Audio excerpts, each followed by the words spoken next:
ऐसे दिया। और ध्यान में शिखर जी की वंदना करो, कैसे करो? ऐसी बातें हैं जो श्रावकों को, साधुओं को भी समझने जैसे। बोले ध्यान में शिखर जी की वंदना करना है तो बस ध्यान में बैठ जाओ और समझो ये क्या है यहाँ पर, ये मधुबन है। मधुबन से चले, सबसे पहले क्या आया? सीता नाला, नाक। फिर दूसरी तरफ थोड़े आगे बढ़े तो गंधर्व नाला। दो नाले बहते रहते कि नहीं? हाँ, इधर से चले अपन और मधुबन, ये आया भाता घर। सीता नाला, गंधर्व नाला। और आगे चलो, फिर आगे देखो दो रास्ते। ये रास्ता गया पार्श्वनाथ टोंक, ये रास्ता गया चंदा प्रभु टोंक। अब तुम्हें यात्रा कहाँ से चालू करना है? हैं? तुम्हें यात्रा पहले जाना है तुमको पार्श्वनाथ चौपड़ा, चौपड़ा कुंड। तो सीधे जाओ ए चौपड़ा कुंड, फिर यहाँ से यात्रा चालू करो, पार्श्वनाथ की तरफ जाओ, ये समझो पार्श्वनाथ भगवान की टोंक। और फिर सब टोंकों की रचना करो और इधर हो गई चंदा प्रभु भगवान की टोंक। और आराम से सम्मेद शिखर की यात्रा ध्यान में,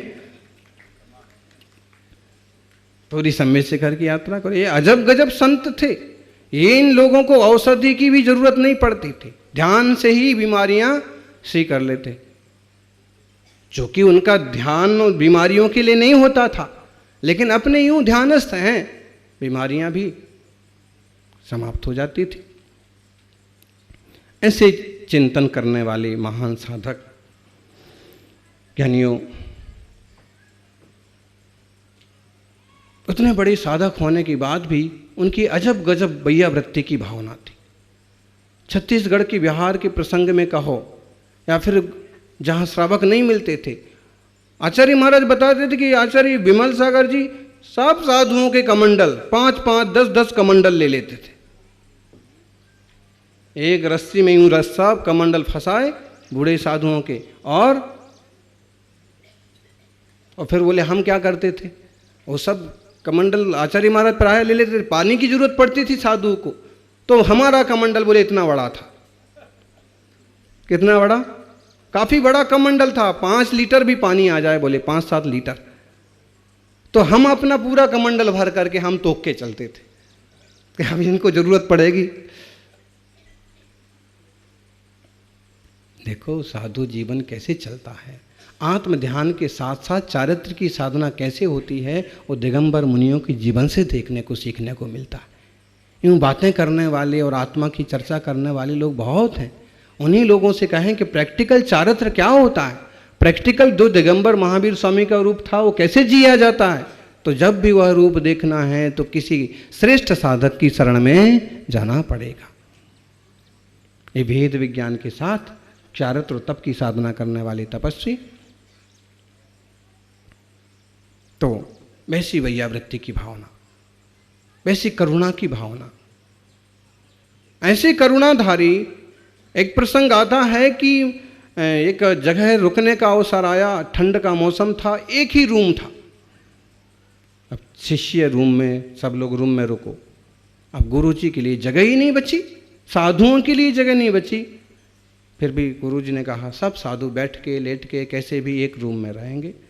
शिष्यों ने सोचा गुरुजी आप कहाँ रहेंगे? उन्होंने कहा कि भाई आज हम दिन रात भर ध्यान करेंगे, आज बढ़िया अवसर मिला है।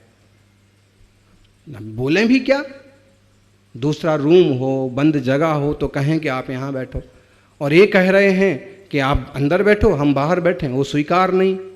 क्यों?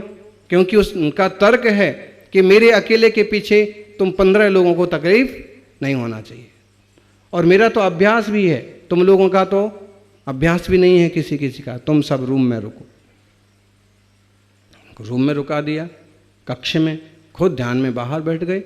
साधुओं को फिक्र हुई कि ध्यान में रात भर बाहर बैठे हैं, कड़ाके की सर्दी है, हम अंदर रूम में सर्दी लग रही, महाराज जी का क्या होगा।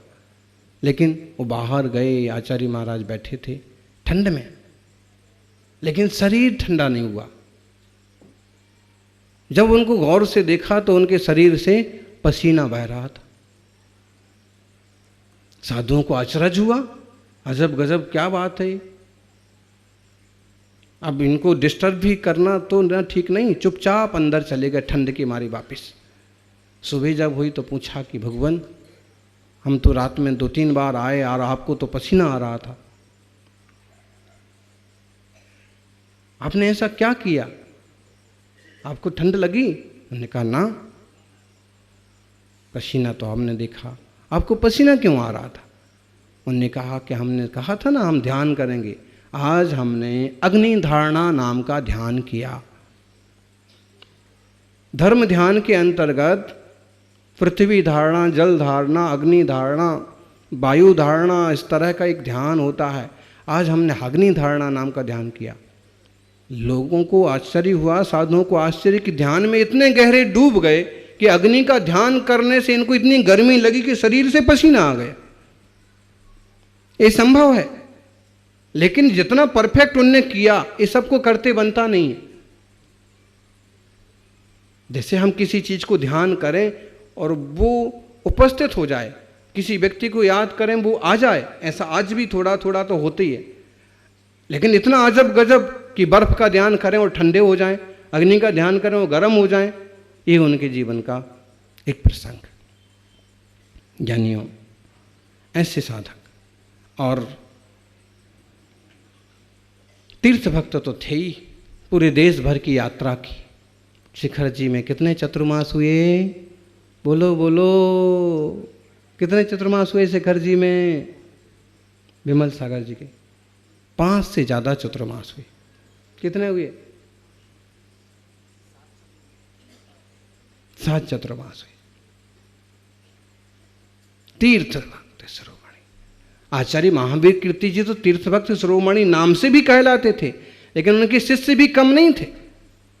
आप देख लो, आप 7 चतुर्मास। और देख लो, कुछ लोग, कुछ साधक तो थोड़ी सी शक्ति बनती है कि नए नए तीर्थ अपने अपने नाम से, लेकिन उनने वो नहीं किया। उनने शिखर जी के लिए ही जैसे जीवन समर्पित किया। मेरे को लगता है, और लगता क्या है, ये तो आप सब भी जानते होंगे कि अगर वो इतने लंबे टाइम तक लगातार शिखर जी की आराधना, वंदना और साधना में समय ना बिताते तो शायद शिखर जी के दर्शन आप लोगों को दुर्लभ हो जाते।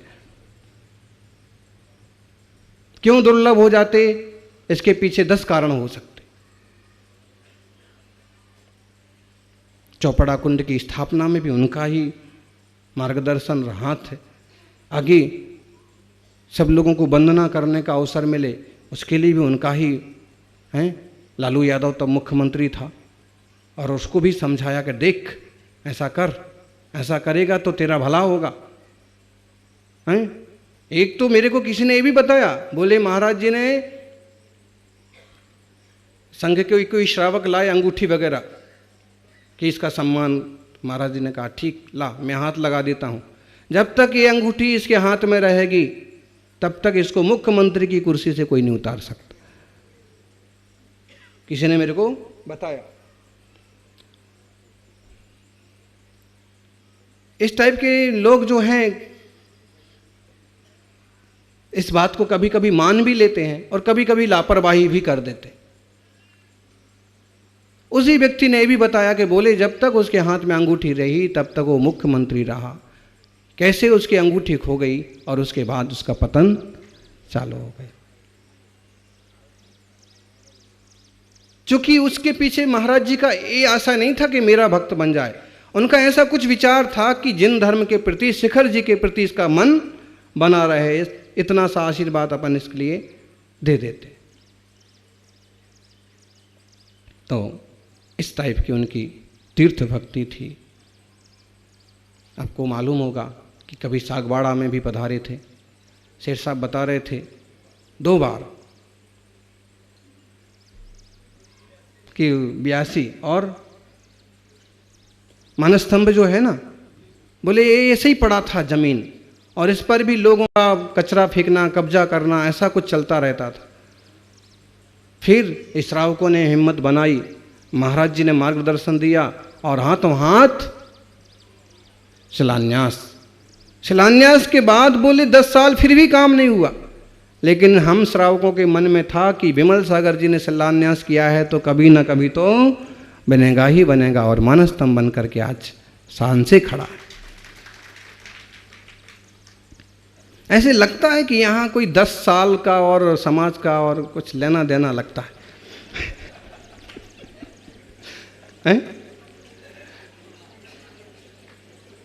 कि मानस्तंभ का शिलान्यास हो तो 10 साल बाद पूरा होगा, पगलिया जी का शिलान्यास हो 10 साल बाद पूरा, अपन योगेंद्र गिरी की योजना बनाएंगे तो भी 10 साल में, आखिरी साल में सब होगा, लेकिन 10 साल तो उसमें बीच में गेस्ट पड़ना चाहिए। और लेकिन भावनाएं और योजना तो 10 साल से चल रही थी हैं? और फिर इस शांतिनाथ स्वामी के जिनालय का भी देखो तो जो भी है, लेकिन कुछ भी है, देर आए ये भी पक्का है कि गुरुजनों के बोए हुए बीज व्यर्थ नहीं जाते। चाहे वे व्रत का बीज बो के जाएं, चाहे बच्चों को आशीर्वाद दे के जाएं, चाहे समाज में कोई विशेष आयोजन का बीज बो के जाएं, और चाहे समाज के विकास की कल्पना करके जाएं, प्रायः करके उनकी बातें आगे पीछे कभी ना कभी फल जाती हैं। लोग कहते हैं कि विमल सागर जी अमीर लोगों को आशीर्वाद देते थे, हैं? कोई हाँ, जो एक तरह से ऐसे भी लोग हैं, हम तो प्रशंसा कर रहे हो, किसी को कहो हमारा ये प्रवचन ही पसंद ना आए कि ये तो वह इनके तो दादा गुरु थे या गुरु जी के गुरु जी थे, सन्मति सागर जी के गुरु थे, इसलिए प्रशंसा कर रहे हैं। बाकी ये पक्का है कि जो लोग उनकी प्रशंसा नहीं करते थे, आपत्ति आने पर वे लोग भी उनके ही पास भागे दौड़े जाते थे, और वे उतने उदार और वात्सल्य किया, ठीक है बेटा सब ठीक हो जाएगा, बस एक बार तू शिखर जी की वंदना भक्ति भाव से कर ले, हर टोक पर श्रीफल चढ़ाना, तेरा सब सही हो जाएगा। अब जिनको वहां बैठे बैठे तुम्हारे घर का सब वास्तु पता पड़ रहा है, तुम्हारी दुकान का माल पता पड़ रहा है, तुम्हारे दादा पुरखों के नाम पता पड़ रहे हैं, उनको ये भी तो पता पड़ रहा है कि तुमने उनके बारे में क्या क्या बोला, फिर भी इतने खुले और वात्सल्य प्रेमी, वाह ठीक हो जाएगा।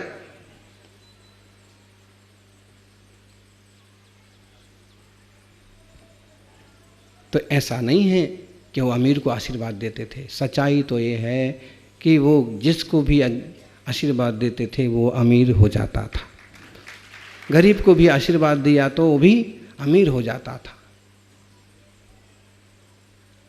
और धन का अमीर हो पाए ना हो पाए, दिल का अमीर तो हो ही जाता था, मन खुल करके काम करता था, समझता था, सेवा करता था। सज्जनों, ऐसे ही चूँकि वो बहुत अच्छे माँ का देहावसान बचपन में होने से वैराग्य वृत्ति बन गई, फिर पिताजी ने भी परवरिश की, लेकिन कभी कभी पिता तो पिता होते हैं, डांट भी पड़ती है, पिता की माँ की जाने से भी वैराग्य बढ़ा, पिता की डांट से भी वैराग्य बढ़ा, फिर बाद में महावीर कीर्ति जी का संयोग बना, उसके पहले आचार्य श्री शांति सागर जी का संयोग बना।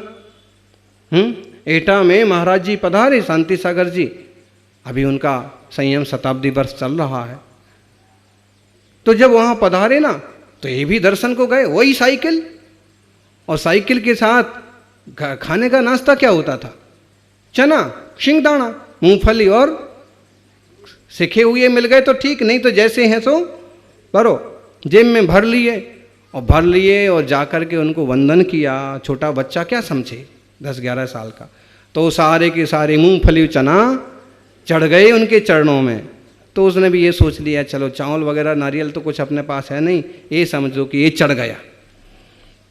और तभी वो निवेदन आग्रह कर रहे थे कि बुजुर्ग को कि भाई यज्ञोपवीत पहना करो, श्रावक का चिन्ह है, जनेऊ पहना करो, लाओ मैं पहना देता हूँ। और वो मना कर रहा था, उनका मन हो गया महाराज जी मेरे को पहना दो, तो महाराज जी ने देखा छोटा बच्चा है, नहीं मेरे को पहना दो, उन्हें टाला। देखो वो महाराज जी है ना, उनसे जाके पहनो।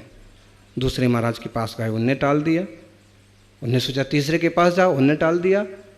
सबने ये सोच कर कि छोटा बच्चा तो क्या समझे नियम धर्म, वापिस वो पहुँचे विमल मतलब उनका बचपन का नाम नेमीचंद्र। तो उनने आचार्य महाराज को फिर कहा कि मेरे को पहना दो। महाराज जी ने फिर भी टालने की नज़र से उनको देखा, तो उनने कह ही दिया। महाराज जी जो नहीं पहनना चाहते हैं उनको तो आप जबरन पहनाते हो, और मैं पहनना चाहता हूं तो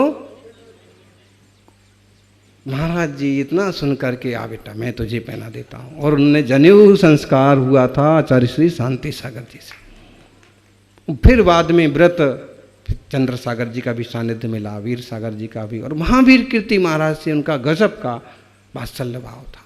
उनसे क्षुल्लक दीक्षा ली, तिलक दीक्षा ली, मुनि बने, और फिर तो आचार्य पद भी टुंडला में गुरु जी के आशीर्वाद से मिला। फिर तो जगत विख्यात हुए। और उनके अपने शिष्य सन्मति सागर जी ने मुनि दीक्षा उनसे ली थी। उन पर भी ऐसी कृपा कि जब पटाचार्य पद की बात आई तो ठीक है, गुरु जी को संदेश भेज दिया सन्मति सागर जी को भी दो तो भी चलेगा। उनका मन था, उनको पटाधीश बना दी। ऐसे निष्प्रही साधक, ऐसे गुरुजनों की कृपा सब पर बनी रहे। और उनके समाधि दिन को लोग शिखर में जाके मनाते हैं। अपने अपने गांव के स्तर पर भी मनाएं, दीपक जलाएं, आरती करें, पूजा करें, उनका स्मरण करें।